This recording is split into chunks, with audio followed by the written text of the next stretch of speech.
Wansanze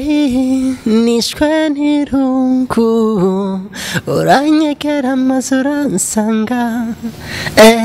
wansanze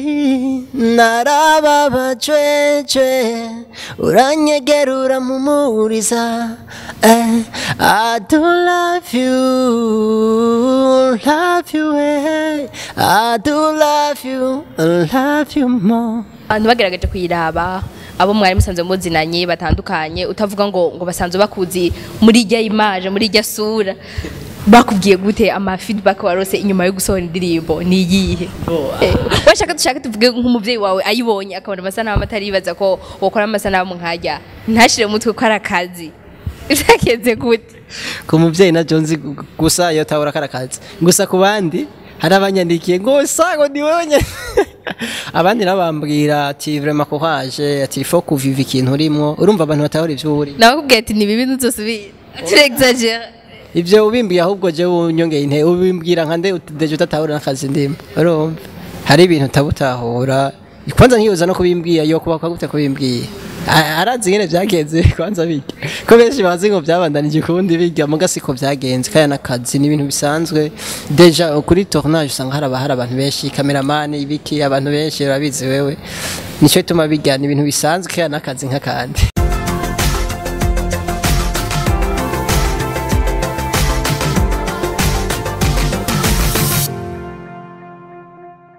Salut la famille ndabaramukije cyane nkuko mubona ubugira kandi ni Ange Yakimana kuri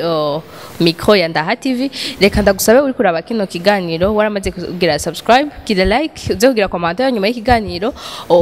wivaye n'ivyo mumvise mu kiganiro dufise hamugire partage kugira ngo abantu batayibona bashaka kubona uri kuraba ikiganiro utaragira subscribe bikore turabigusavye mu rupfasoni mwiteka giwawe reka rero ndabaramutse cyane ubugira kandi nongere ndababwire ko mfite umutumire wundi kuri no musi uri hejuru katumwakire atwidondore atubwire uwari ndetse anabaramutse turakwakiriye cyane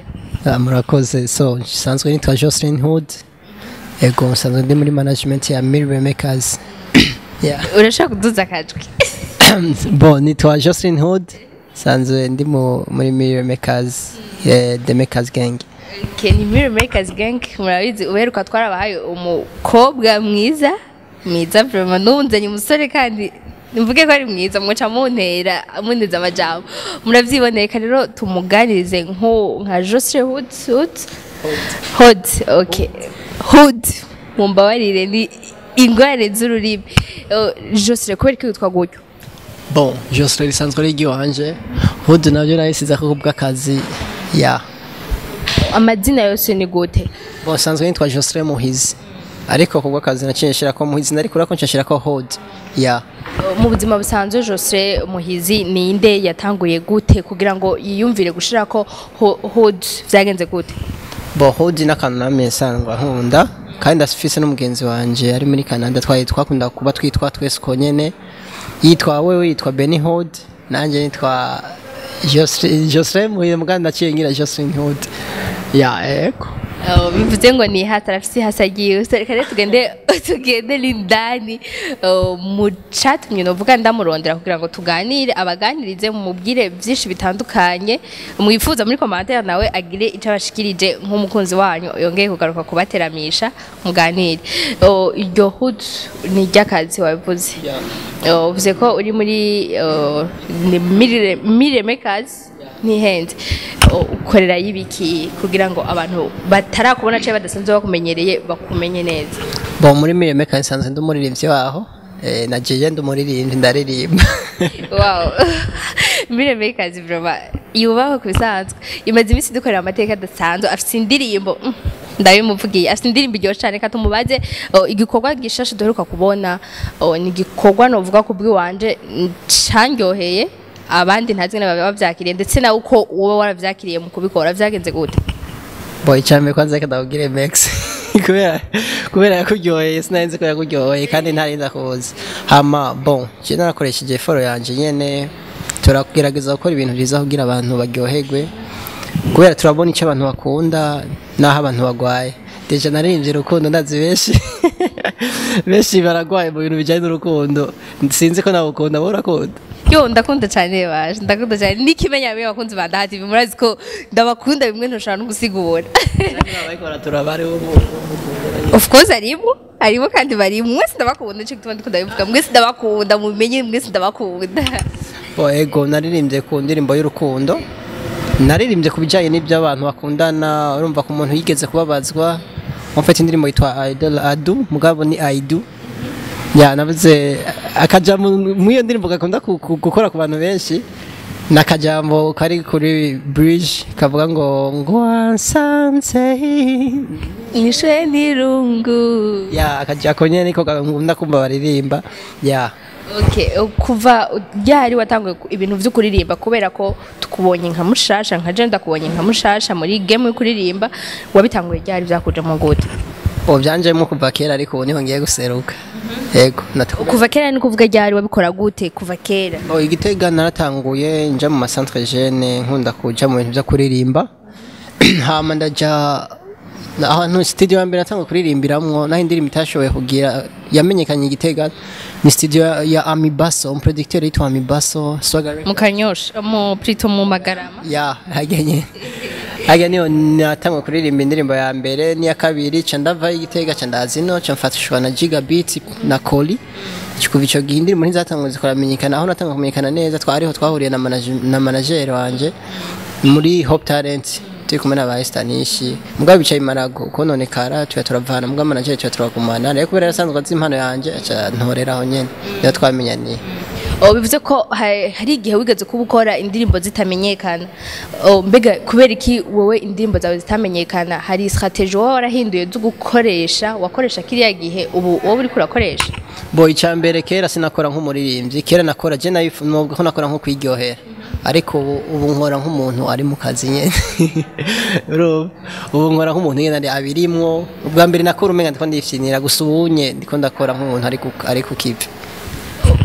uvuze ngo wakora nko kwifyinira menga biratandukanye nuko wabikora hari abantu uri gukora bari inyuma yawe wabikora kubera ubifyinira kubera atabandi bantu bari bagushigikiye cyane uvuze uko si bose badoga bari kumwe n'abantu hariho n'abifasha bakadoga gusa je naragize ayo mahirwe ndafite abanje inyuma baramfata kuboko mugabo nshatse kuvuga ko igituma nafyina cyese nk'indirimbo sinashira kuri YouTube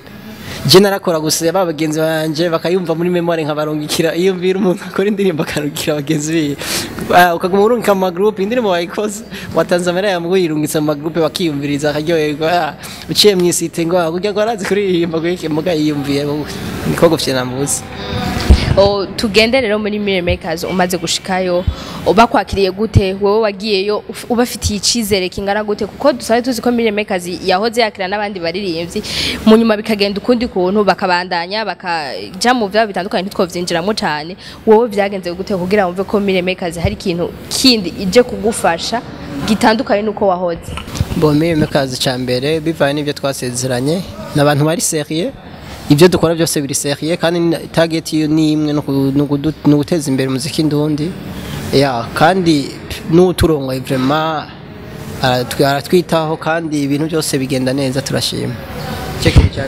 nicyo kintu cyambere cyatumye mvuga ati ahantu haraho noshika haraho nova haraho noshika bituma mvuga ati Mire Makers yirfa ko nohaguma kandi hongeza aho shaka muri urugendo ndimo ya turagiye umaze gukora igikorwa cyawe sindagusaba ko wikora mu gahogo kugira ngo abakunzi ba Ndaha TV bumve neza indirimbo wakoze cyangwa igikorwa wakoze uko kimeze niziye ntambamye wahuye nazo mu gushikira igikorwa kimeze neza kugira kirinde kija ku mugaragaro hagati ya wewe kungwane ziwawe nyene ubona uti petete yawe n'ibindi bintu byaba byaragiye biragora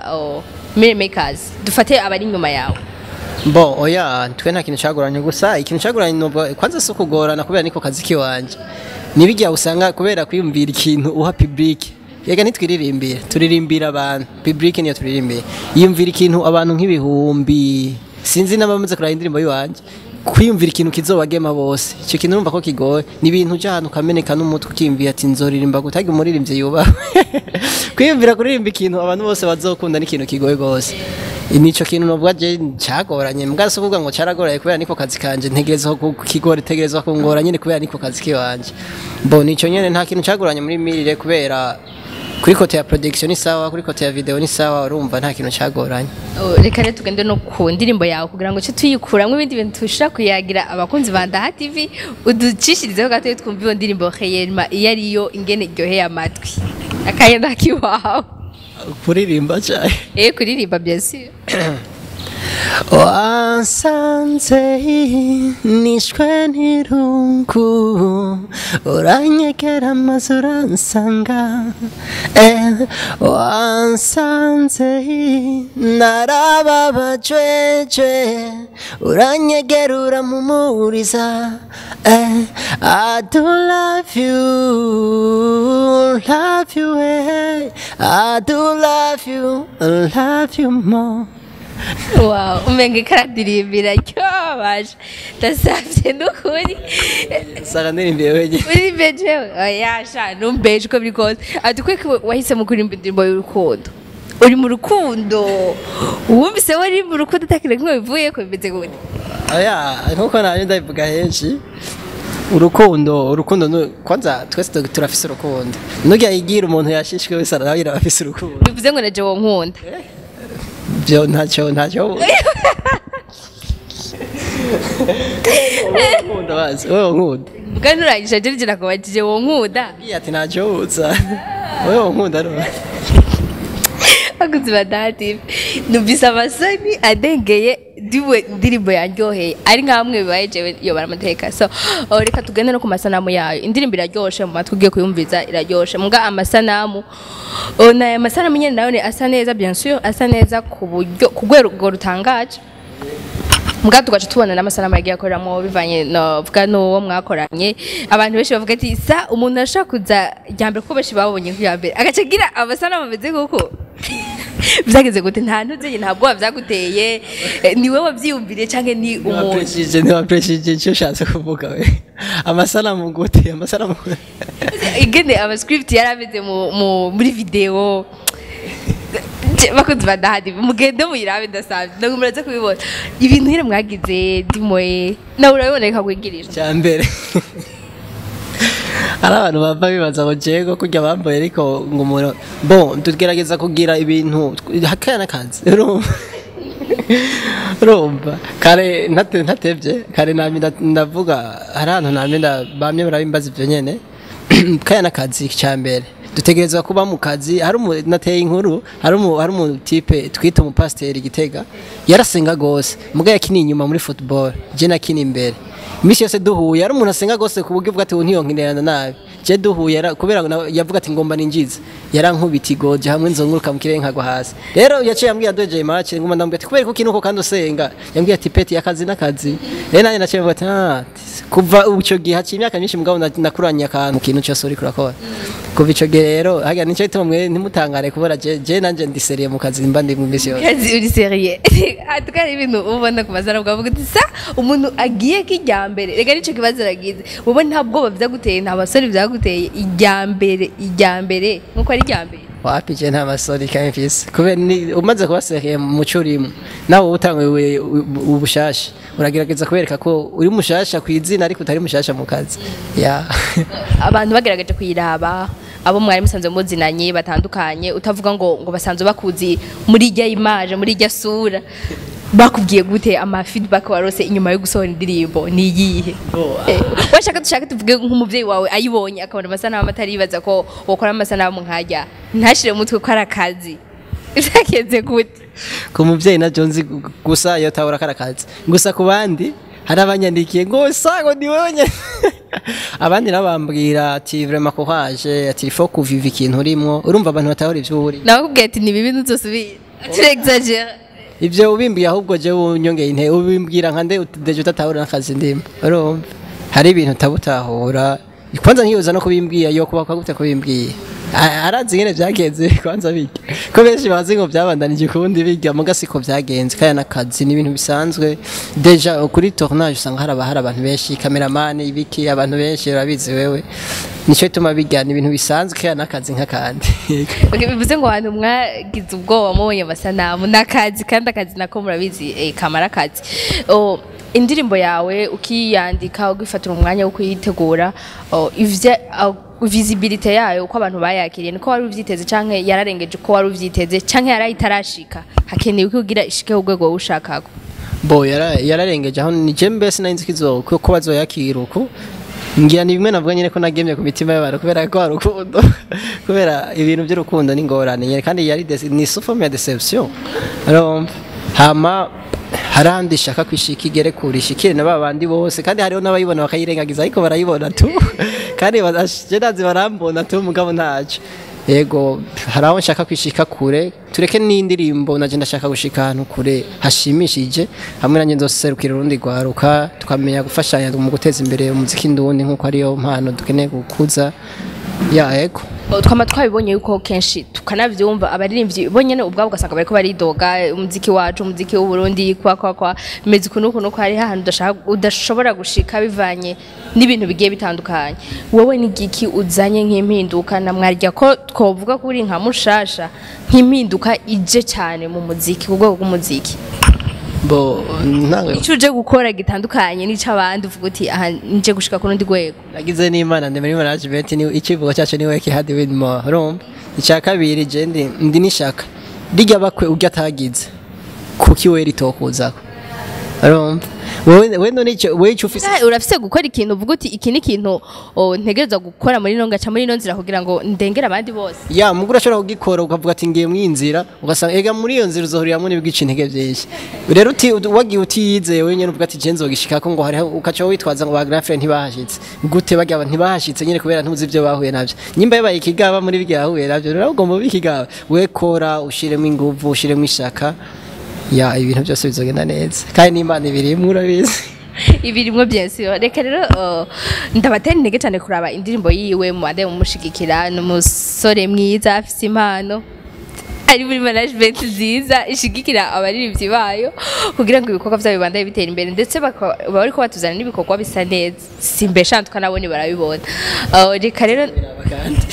baze kubiraba bibwiriye wenyine aho bashaka kubiraba mboni kuri nabizeze kutazobanyotetse sishobora singeze cyo ni yamirije mboni Jocelyn O ni Aduba Jocelyn O duca kuri Jocelyn O dugombrando nka kuri page ya Jocelyn O IG ni Jocelyn Muhizi ya aho se barashobora kundonka bose barashaka kuronka bagatoraho n'ibikorwa vyawe twitege igikorwa cyawe ryari ibindi bikorwa bitandukanye ku buryo abantu batazokwibagira boy ibikorwa bibindi muzobimenyeshwa gusa sikera no vuba gusa banza mwakira akakwanza turabe ko kabashimishije gusa biriko biraza turiho turacari mu kazi tufise ibikorwa byinshi gusa banza mwakira ikimunyereka icyo cyabamariye kwanza ego tubadaye twerekana icyo cyabamariye yatwigije mu rukundo no mbaza batari rimwe mwihangane mugatwe ndabizi ko dukundana turi abantu babacuti cyane reka rero ndabakengurukire cyane ndabibutse intumbero yacu iyo mu ndi kumwe ndumuririmbyi ni intumbero no kumushitsa ku rundi rwego kugira ngo ibikorwa byiwe bimenyekane mubadaye mu bimenya tubibutsa kubanda mugira subscribe kuri channel yiwe kugira ngo ashike ku rundi rwego Ndaha TV turabakunze cyane mugome mudushigikira icyo ndamusavye nonga ndamutera intege ntazo tunyoteze vraiment ntazo tunyoteze kuko ziya ndirimbo n'indirimbo ziba zikeneye gushika ku rundi rwego zikore ku mitima ya benshi kandi ndabakengurukire cyane yari Jocelyn Hood twari kumwe anabakengurukire nawe yongera nabashimira anabasezera tuzosubira undi munsi ya ndabashimiye abakunzi ba Ndaha TV bon cyambere ndabashimiye kuba badukurikiranye cya kabiri ntibibagira kugira subscribe kuri channel yanje ya Jocelyn Odd baforonge no kuri page ya Facebook ni Jocelyn Odd no kuri IG Jocelyn Muhizi kandi bibage no kugira subscribe kuri Ndaha TV na like and share byose nibibagire hama ndabashimiye babandaye bamba hafi niyo nkicyaruka ndashaka ko mumba hafi cyane kuruta uko muri ko muranyitaho bakurikirana ibikorwa byanje nanje banteza imbere merci beaucoup Jocelyn ndagushimiye cyane reka rero ndabasezere ndabipfuriza ibihe byiza kubanda yamumererwa neza yari Angeline Yakimana kuri micro murakoze cyane mugira ibihe byiza rero bye bye